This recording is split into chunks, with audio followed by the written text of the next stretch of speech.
Good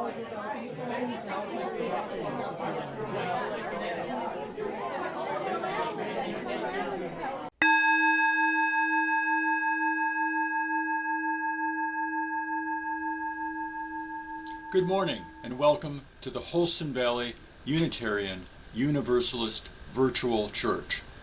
My name is Tom Burns, and even though we cannot physically get together this morning, I am glad we can get together through this pre-recorded virtual service. Today, our speaker is Jos de Wit. He's been a good friend to this church along with his wife Mary for many years. Jos is a chemist at Eastman Chemical Company and a cradle Roman Catholic. He'll be describing the St. Vincent de Paul Society, a charity almost 200 years old, consisting of lay Catholics who help those in need, about 90% of whom are not Catholic themselves. He will tell us about the group's work in general and some specific ways they've been able to support families and individuals in our community this past year. These words from the Oberlin UU Fellowship, Oberlin, Ohio. We light this chalice to find inner peace, love for each other, and faith in ourselves. Also to be welcoming to whomever we meet, and kind to all living creatures. So gather around this light of hope as we share this time together.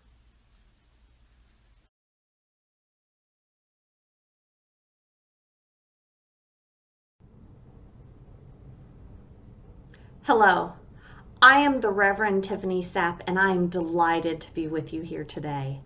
This is my first day as your settled minister here at Holston Valley Unitarian Universalist Church.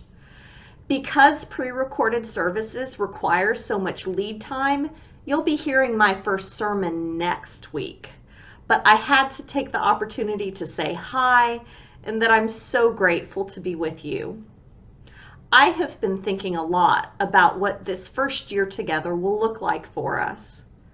The reopening task force is working tirelessly and deeply to make a plan for us to come back together. This is a time that calls us to adapt, but if we can stay flexible and kind with each other, I believe we will love the results. You'll hear more about our approach in the future, but you can find a lot of information about reopening efforts on our website under the Reopening tab. This year is going to be a really important one for everyone to do their part. Whether you will be attending services in person or online, we are going to need some key volunteers. Our ministry has always been a shared ministry, and I believe that each of us finding a way to contribute to our mission and our vision will be essential this year.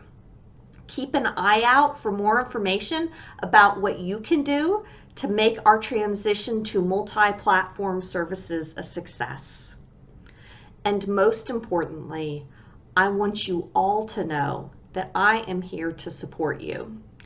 I am hopeful that I will get a chance to check in with every member and friend of our congregation within this first year. Whether in person or over Zoom, let's connect so I can hear your story and discover your hopes for our future.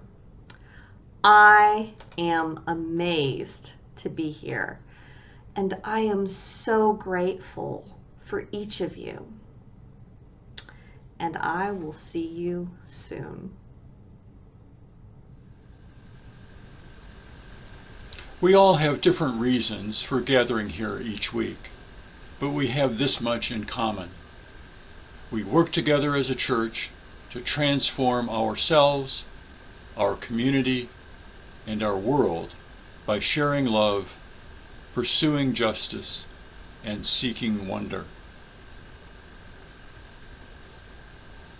For our prelude today, Brandie Worley and Lilly Kramer sing For Good from the musical Wicked.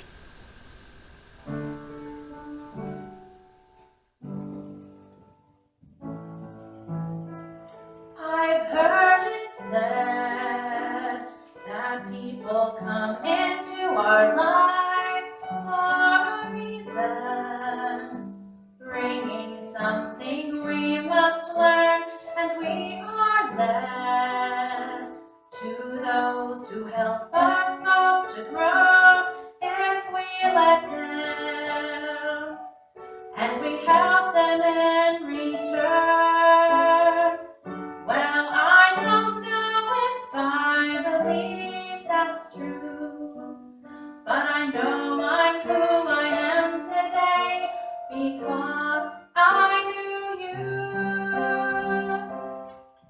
Like a comet pulled from orbit as it passes the sun, like a stream that meets a boulder halfway through the wood. Who can say if I've been changed for the better? Because I knew you. I have been changed for good. It well may be that we will never meet again in this lifetime. So let me say before I part so much of me is made of what I've learned from you. You'll be with me like a handprint on my heart. And now whatever way our stories end, I know you have written mine by being my friend. Like a ship blown from its mooring by a wind of the sea, like a sea drop of skybird in a distant wood.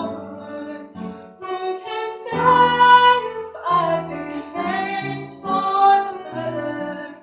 But because I knew you, because I knew you, I have been changed for good. And just to clear the air, I ask forgiveness for the things I've done you blame me for. But then I guess we know there's blame to share, and none of it seems to matter anymore. Like a comet pulled through the serpent as it passes the sun, like a stream that meets a boulder halfway through the wood. Who can say if I've been changed for the better? I do believe I have been changed for the better. And because I knew you, because I knew you, because I knew you, I have been changed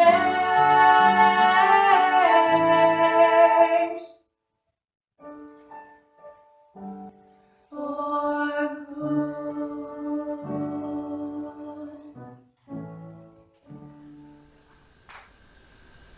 We will sing Loving Kindness next. Please hold the light in your heart to dispel the darkness, to honor someone or some event, or to lift up a memory.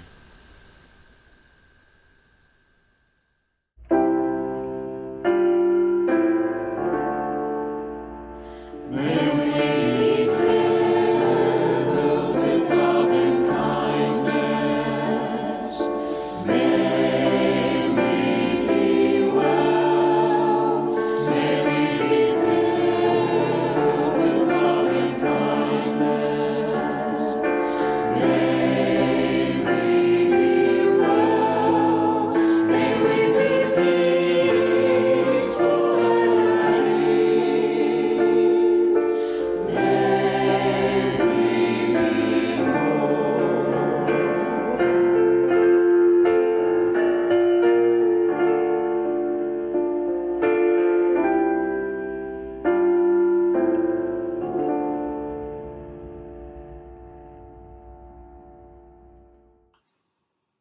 Good morning, everyone.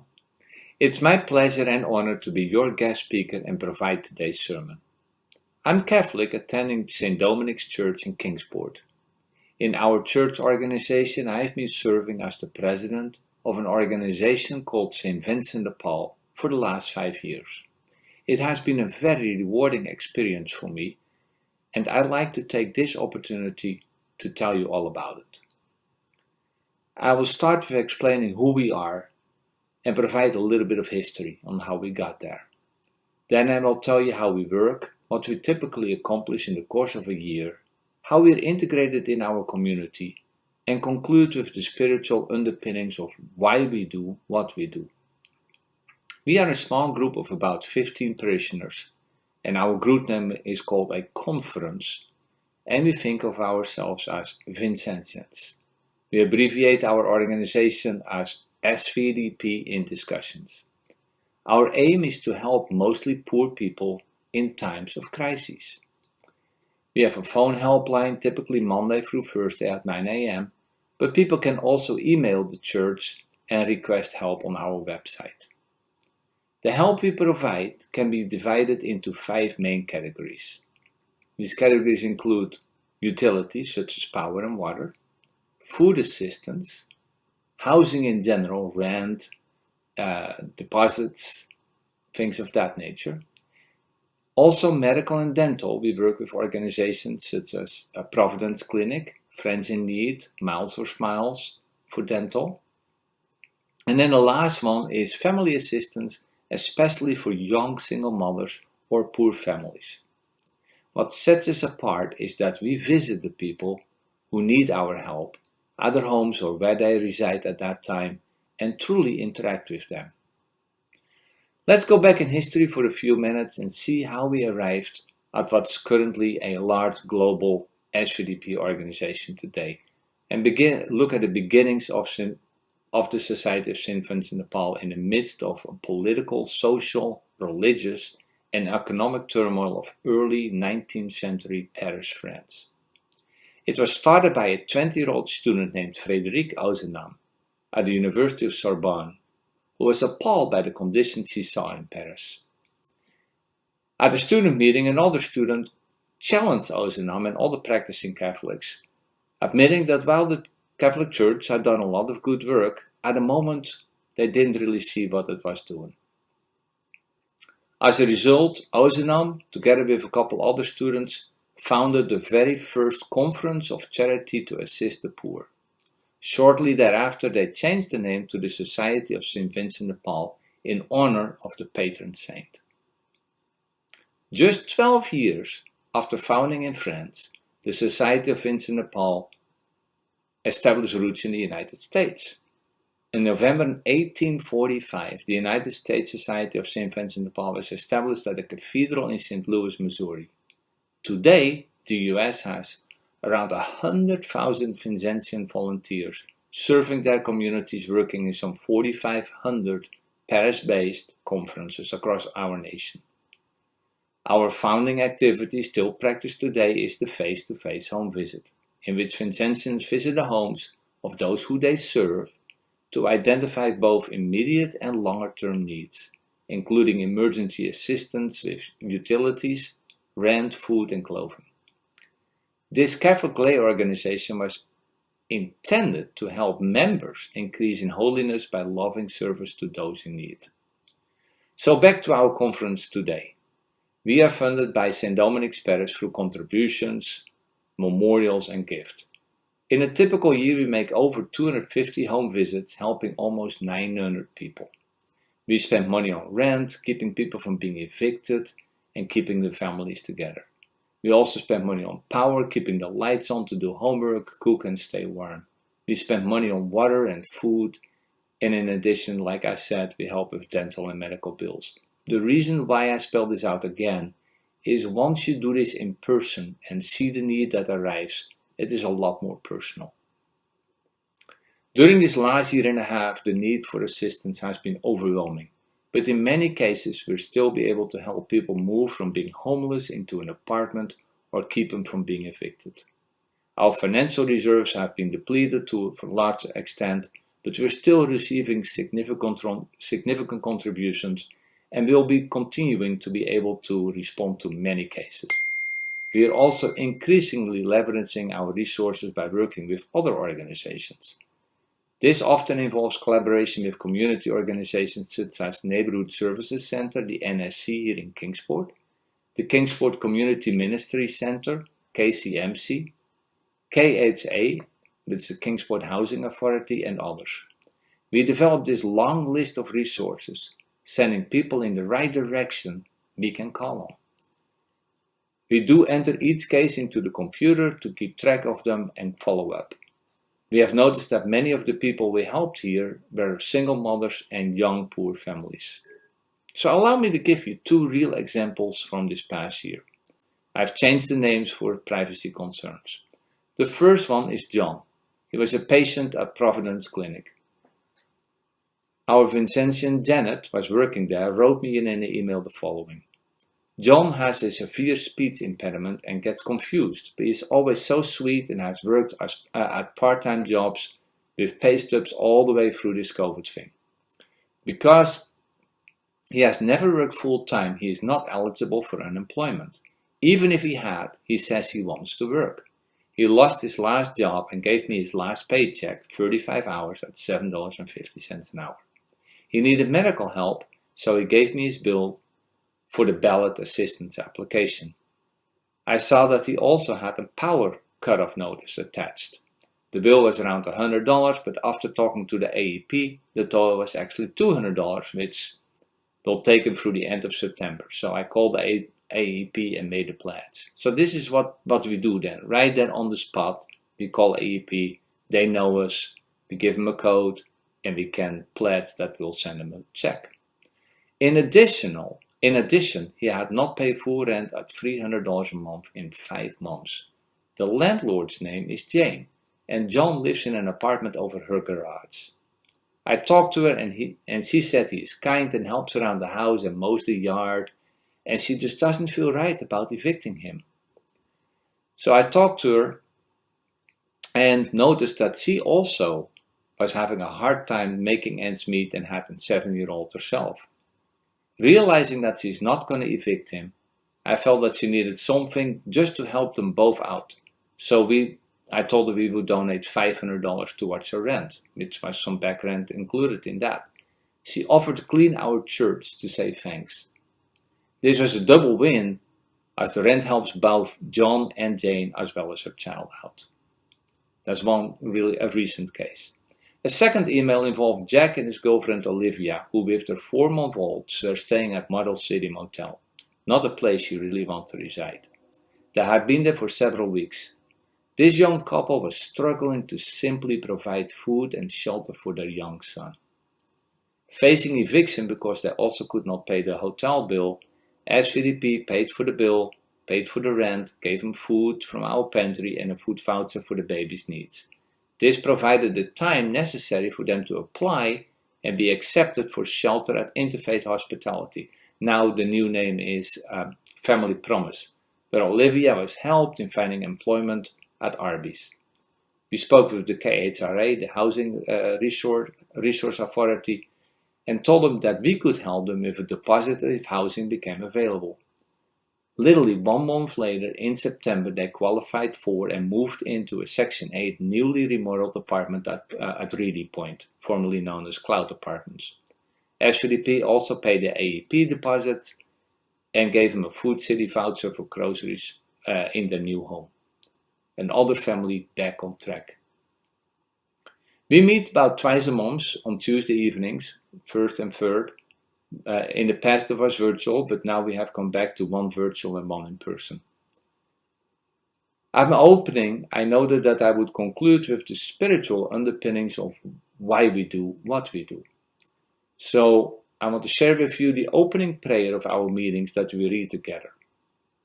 And mind you, this is a Christian organization, so I want you to be aware of that. I'm not trying to turn you into Catholics. Lord Jesus, deepen our Vincentian spirit of friendship during this meeting.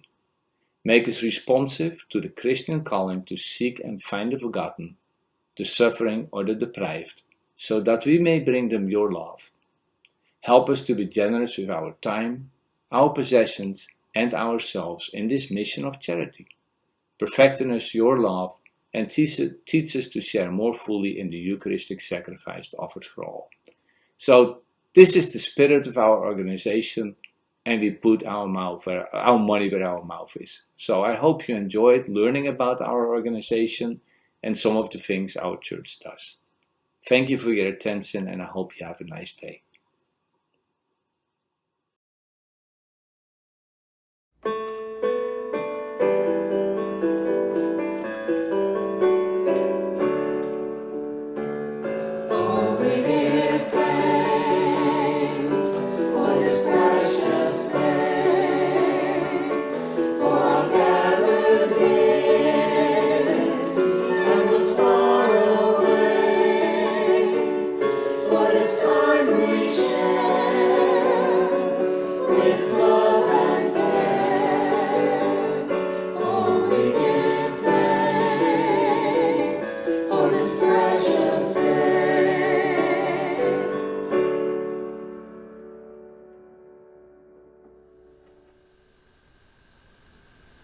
Our time together is nearly finished, but our work is not done. May our spirits be renewed and our resolve strengthened as we meet the challenges of the week to come.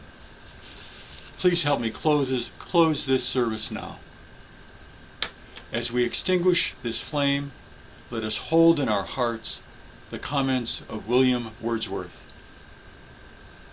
The best portion of a good person's life is their little, nameless, unremembered acts of kindness and love.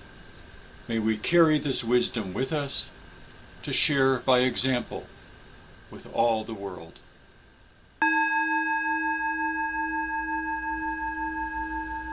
My name is Tom Burns, and I'm happy you could join us for this service. Please come back whenever you like. And contact the minister, Reverend Tiffany Sapp, or the caring team if you or someone you know needs help during this time.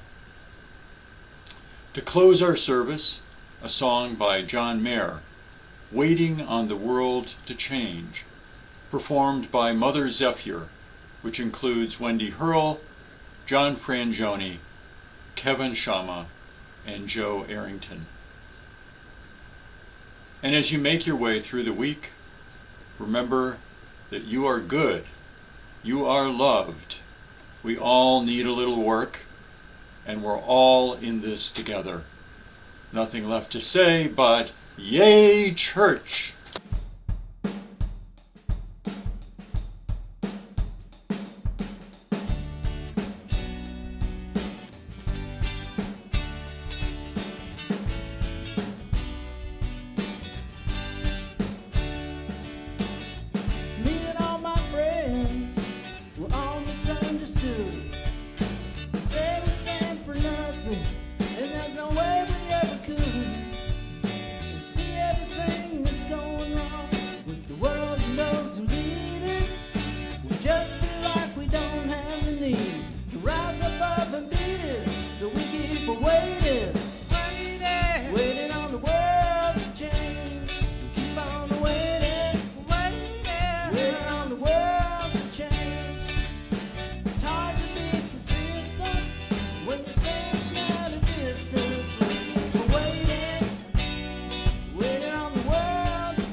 What you get is what you got, 'cause when they